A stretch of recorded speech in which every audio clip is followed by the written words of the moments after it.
Hey, how you doing? Good morning. Happy time zone. Yes. Hello. Happy time zone. Welcome to Therapy Unlocked, where we discuss all things therapy from an unlocked perspective. I'm Emily Huffman, and I'm here with Katrina.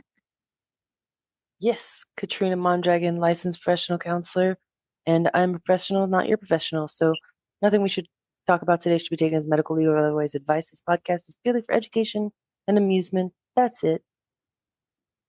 Um, I I think this one is a good one here, which is what are some ethical boundaries therapists should never cross? Ethical boundaries. Well, we have an entire code of ethics. Like, I'll just throw one out there, friendship, for example. We cannot be friends on Facebook, Instagram, Snapchat, TikTok, none of that. Not in real life, not online.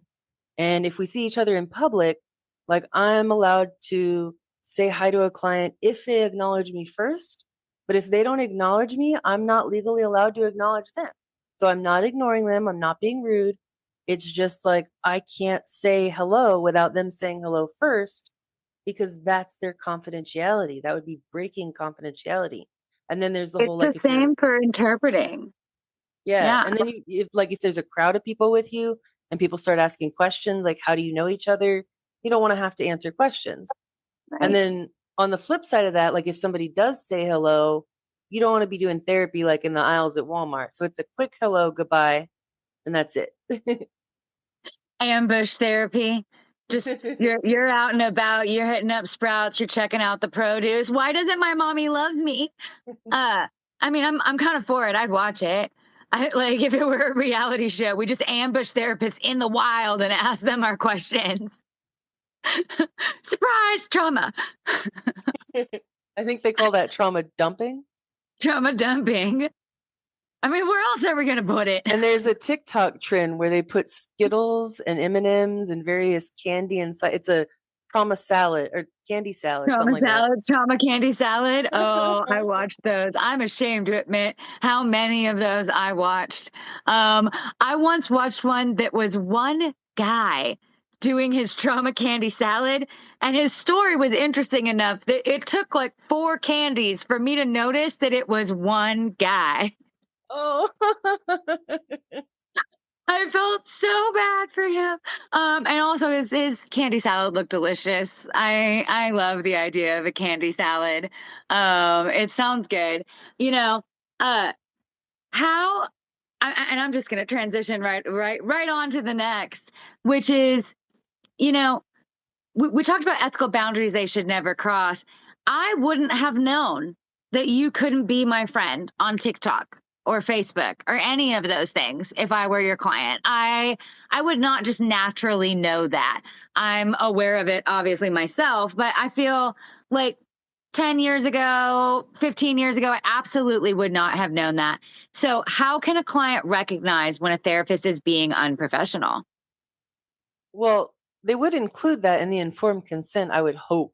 So when you very, very first meet with a therapist, they go through this whole spiel where they break down like confidentiality and the limits of that, their court practices, their telehealth practices, and they should include the fact that we cannot be friends. And they don't need to include this, but this is a fun fact. If you actually look at the code of ethics, it says that you cannot be friends for at least 2 years post the termination of a therapeutic relationship. So Interesting. let's say that I had a client that ended in 2020, we wouldn't be able to be friends on Facebook until 2022 minimum. All right. All right, that's interesting. I wasn't aware there was some kind of expiration. Can you go into kind of the reasoning behind that? Yes. Well, and you can also like just to note once you become friends, you can't go back. There's no going back to being a client once you become friends with somebody. So Makes sense. it's a good rule of thumb to just never be friends with your clients because sometimes people want to return to treatment even years later. So it's a good rule of thumb to just never be friends and wish them well from afar.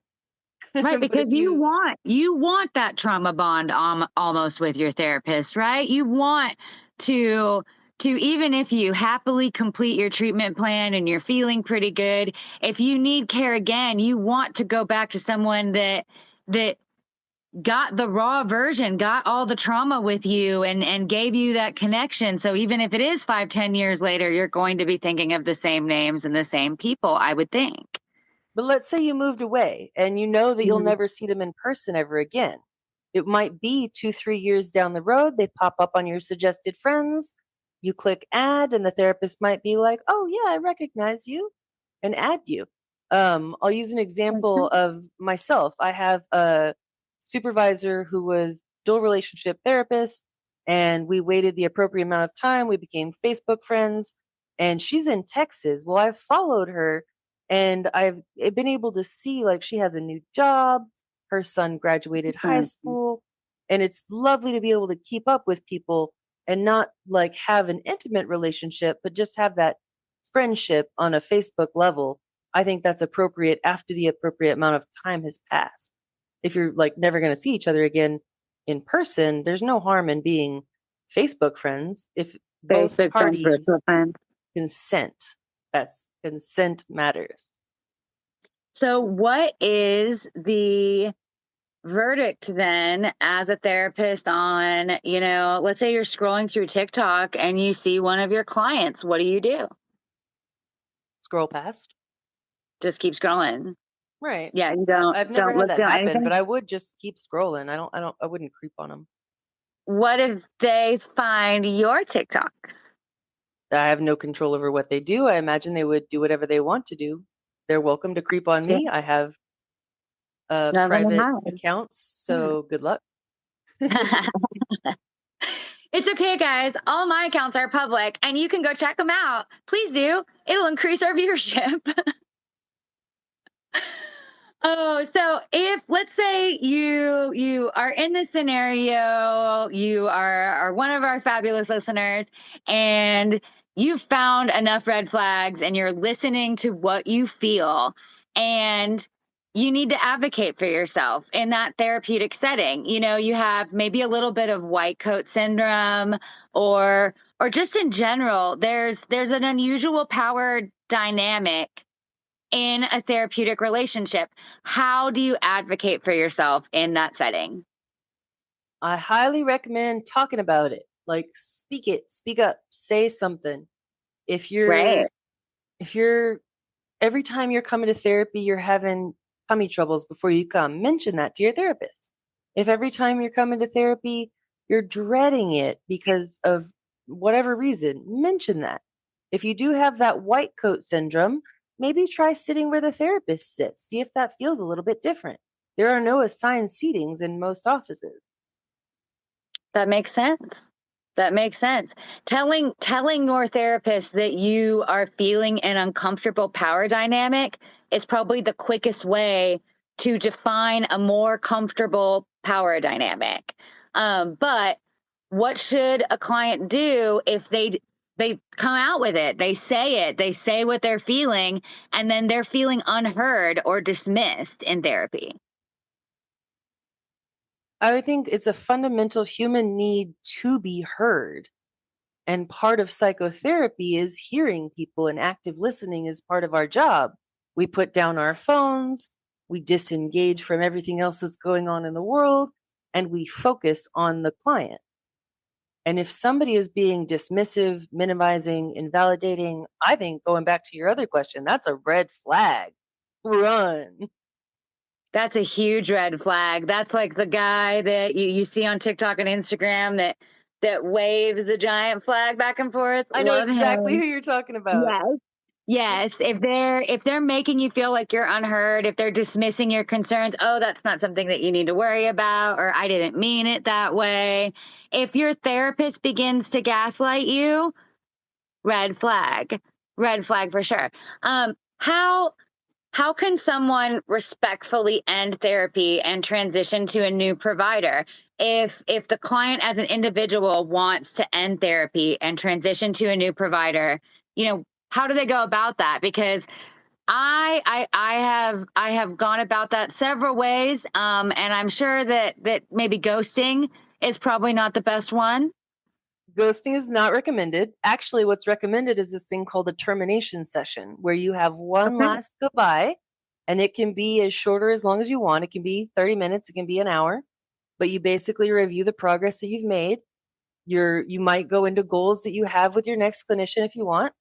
You might just review what's been going on or how things intend to go, and that termination session gives you an example of how to end a relationship in a healthy manner with both parties amicably. It doesn't How does have to that be. feel? How does that feel for you? Do you feel pain from that or experience, is that something that's difficult as a clinician when a client breaks up with you, so to speak? Oh, like, do we get sad when a client graduates? Yes. So there's this emotion, you've probably heard of it, called bittersweet. It's both sad and happy. So Okay. sad too in the relationship, but happy Mhm. that I'm no longer needed. That's Right. therapy is not forever. You've accomplished your goal.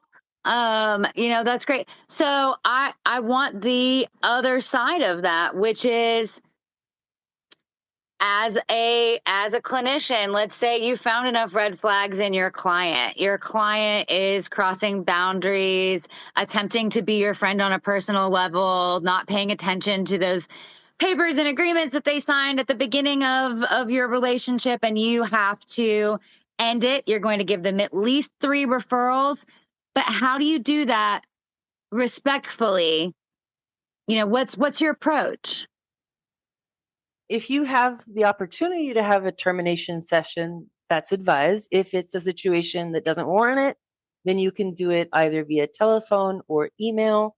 Um, there's encrypted emails, but also there's like just calling somebody on the telephone and explaining, like, hey, this is the situation. It is what it is. Here's some names and numbers. I wish you the best. Absolutely. I mean, I think just considering for yourself, considering your feelings, probably the most necessary thing that you said in knowing if it's the right time to walk away from therapy on both sides. It's deeply insightful to say listen to your feelings, and it's also kind of an acceptance and commitment modality to say, you need to sit in your feelings to know if this is the right place for you. Right? And then take that valued action. Take that valued action. I love it. So I wanted to ask you if you had any book recommendations for us today. Sure. Yeah. Rewire Your Anxious Brain. It says how to use the neuroscience of fear to end anxiety, panic, and worry by Catherine Pittman and Elizabeth Carl, a PhD and a MLIS. I'm not really sure what that is, but the they're basically very smart people. They wrote about anxiety, fear, panic, and worry. And basically, the gist of it is expose yourself to the anxiety and it will lessen. So, like we were speaking about earlier today, neuroplasticity, rewiring your brain, the fact that it literally grows, throws back to this book that will be linked below when this is uploaded on YouTube. Yes, do you want Um, to do that thing where we pick a page? oh, I loved that. Yeah. Okay. Pick a page. How many pages does it have? About five, nope, 200. 200. Okay. Let's go with seven. 7. Okay. Seven. Are you mocking me, ma'am? Page 7. Don't go it alone. We strongly recommend that you seek professional help and specifically cognitive behavioral therapy as you work on the strategies presented in this book.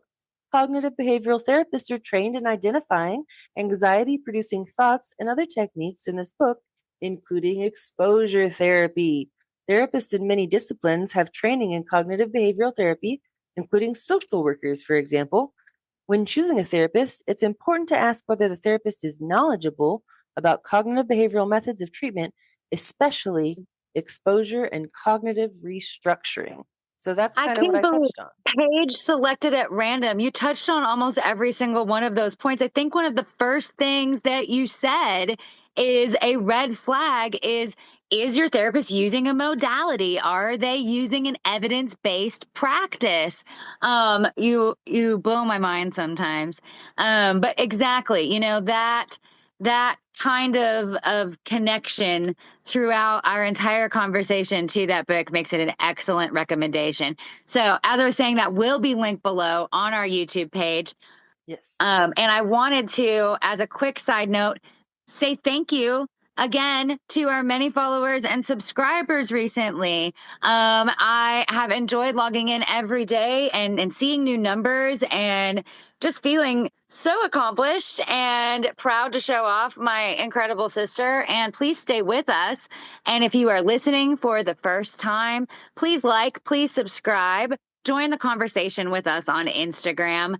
We talk about therapy. Sometimes we talk about other things. We garden. It's a good time. Join us. And thank you for joining us today. Yes. Thank you and see y'all later.